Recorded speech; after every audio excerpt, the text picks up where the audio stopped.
Ce qui me traumatise le plus, ce sont ses yeux rouges sans pupille. Imaginez le truc. Et sa mâchoire rouge sang comme si elle venait de bouffer quelque chose. Ouais, non merci madame. Salut à tous, on se retrouve aujourd'hui pour un nouveau témoignage paranormal. Et cette fois-ci, on va se concentrer sur le Dogman, le loup-garou. Et pour ça, il faut savoir que vous m'avez envoyé plein de témoignages, d'ailleurs je vous remercie. Vous m'avez aussi envoyé des liens vers des témoignages sur TikTok, sur YouTube. Mais là, aujourd'hui, j'ai trouvé pour vous, justement, un fait divers qui a été posté dans Nice Matin. Donc on va regarder ensemble ce qu'il est dit et ensuite je vous donnerai un peu mon avis par rapport à ce que vous m'avez envoyé vous. Mise à jour le 14 juin 2025. Donc vous voyez, la mise à jour, ça fait pas longtemps, donc je trouvais ça intéressant. Une bête bossue avec une dentition énorme, un loup-garou aperçu près de Nice, l'affaire qui agite YouTube. Ok, c'est parti. Alain affirme avoir fait une étrange rencontre au contrebas du cimetière de la Trinité, route du Drap. Non, de Drap ou de Drape, je ne sais pas comment ça se prononce. C'était en janvier 2018. Son témoignage a cartonné sur YouTube la semaine dernière. Son histoire de sorcière, il y a une sorcière, est venue se greffer à cette affaire de Dogman, loup-garou dans la vallée du Paillon. Ça m'intéresse, ça m'intéresse. Voyons voir ça. L'affaire est restée confidentielle pendant des années. Cantonnée au réseau paranormal, j'aime bien comme ils mettent genre, cantonnée au réseau paranormal, comme si c'était pas de véritables personnes qui avaient de véritables témoignages et de véritables visions et expériences. Mais bon, je passe. Sur le web, pourtant, sur YouTube, le témoignage d'Alain, retranscrit sur 3 chaînes spécialisées dans les phénomènes inexplicables, a accumulé plus d'1 million de vues. Cet habitant de la vallée du Paillon jure avoir observé sur le bord d'une route en 2018 une mystérieuse créature en rentrant le soir tard de Monaco. Une créature que certains spécialistes du paranormal ont identifiée. Il s'agirait, selon eux, d'un Dogman, un loup-garou. Et cette semaine, 6 ans après, une sorcière s'est même invitée dans le dossier. Allons-y. Un bipède qui ressemble à un loup. Alain ne veut pas témoigner à visage découvert et ne veut pas se répandre dans la presse. Oups. Impossible de le contacter. Forcément. Il se protège, le mec, il a raison. Mais il y a 6 ans, il a livré son récit en exclusivité à Lionel Camille, un blogueur, youtubeur, romancier, spécialiste en disparitions mystérieuses et en passionné d'affaires criminelles. Ok, j'avais déjà entendu parler de cette chaîne. Le quinquagénaire y raconte sa rencontre vers 23h45, fin janvier 2018, avec un bipède qui ressemble à un loup avec des yeux d'un rouge ardent. Ça revient souvent quand même, hein. Ok.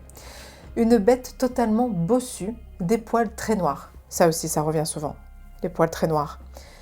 Donc il dit « Mes phares l'éblouissent. J'ai cru que c'était un chien, mais il s'est redressé sur ses 2 pattes arrière. » J'ai jamais vu un chien faire ça, personnellement. Peut-être les ours, mais un chien.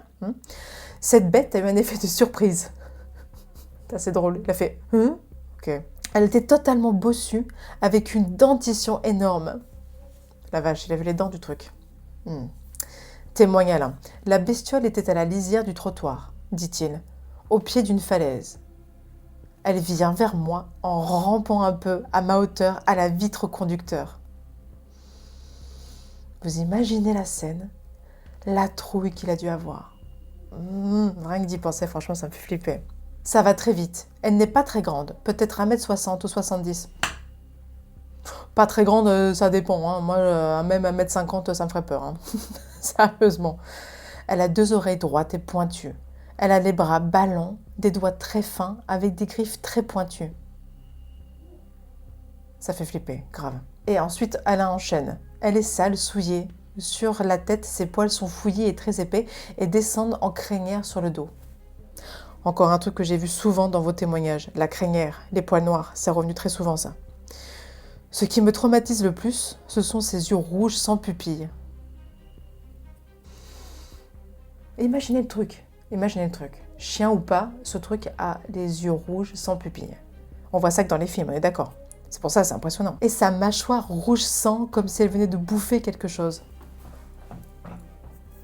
Ouais. Non merci, madame. En contrebas du cimetière, Alain assure que la scène a duré une vingtaine de secondes, que la bête a tourné les talons, qu'elle est ensuite partie sur le muret de l'autre côté de la route et qu'elle s'est jetée dans le vide vers la rivière. Waouh! Parce qu'apparemment ça avait l'air haut, si c'était un ravin. Elle a sauté comme un homme, les pieds en avant. Là où c'est le plus haut, une quinzaine de mètres. Ok. Personnellement, j'ai jamais vu un chien sauter de plein gré, les pattes avant comme un homme, dans un ravin de 15 mètres. Sauf s'il est en danger. Affirme encore Alain sur la chaîne YouTube de Lionel Camille. Je mettrai les liens des vidéos parce que si vous voulez aller voir tout ça plus en détail, allez voir les vidéos. Apparemment, il a fait tout un travail ce gars-là, donc allez-y. Peu après le calvaire, la scène identifiée comme étant près de Nice sur Internet se déroule en réalité sur la route de Drap, ou Drape, je ne sais pas comment ça se dit, juste en contrebas du cimetière de la Trinité, un peu après le calvaire. Des signes qui interpellent d'ailleurs d'autres blogueurs spécialisés dans le paranormal qui se sont emparés de l'affaire sur leur chaîne YouTube. C'est le cas de Connexion Mystère, la chaîne animée par un certain Virgile Candel. Candel. J'adore sa chaîne, je trouve qu'il est super. J'adore, d'ailleurs, si big up pour Connexion Mystère, pépite. J'aime bien ça vibe, j'aime bien comme il est respectueux et tout, j'adore. Qui vient apparemment de publier une nouvelle vidéo, le Dogman en France, nouvelles infos sur le cas d'Alain. Ok, je vais chercher la vidéo, vous la mettre en description parce que les gars, ils ont fait un travail bien plus poussé que le mien, donc il faudra aller voir leur vidéo, quoi. Des pierres encerclent des tissus noirs. Cette fois, c'est une mystérieuse femme qui interpelle le youtubeur. Un ami d'Alain aurait aperçu une dame, le visage couvert avec un voile noir. Bon, elle aurait placé des pierres en forme de cercle avec des tissus noirs et des fleurs à l'intérieur. Ok. À l'endroit même où Alain aurait observé le loup-garou. Qu'est-ce que tu fais, madame? Vous faites quoi avec ça? Non, sérieux, vous faites quoi, là? Sérieux, vous faites quoi? Vous l'appelez pas, j'espère. Qu'est-ce que c'est, ça? Un hôtel, un rituel, s'interroge l'animateur de Connexion Mystère. Ouais, c'est vrai, qu'est-ce qu'elle faisait, là? Selon d'autres témoignages, cette dame serait une sorcière, ok, qui rôde régulièrement dans le coin.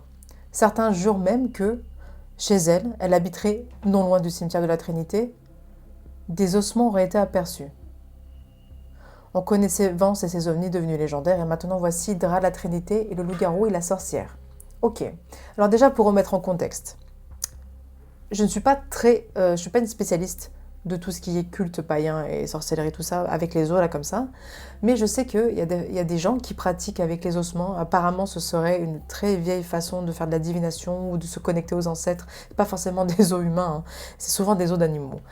Donc, c'est peut-être juste son culte à cette femme. Peut-être qu'elle est un peu ermite et qu'elle aime être toute seule.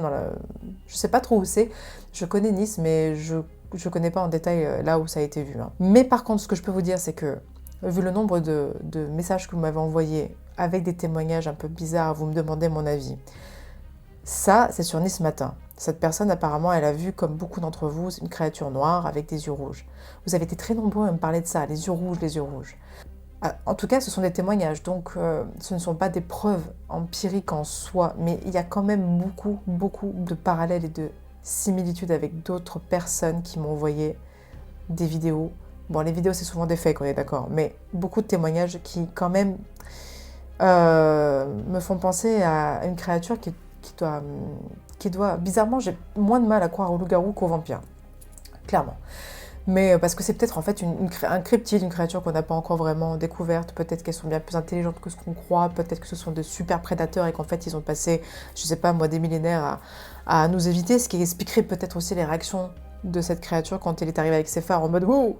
Ou peut-être que ce sont des créatures multidimensionnelles dans le sens où elles sont pas forcément dans la même dimension que nous. Du coup on les voit pas et du coup là il a été super.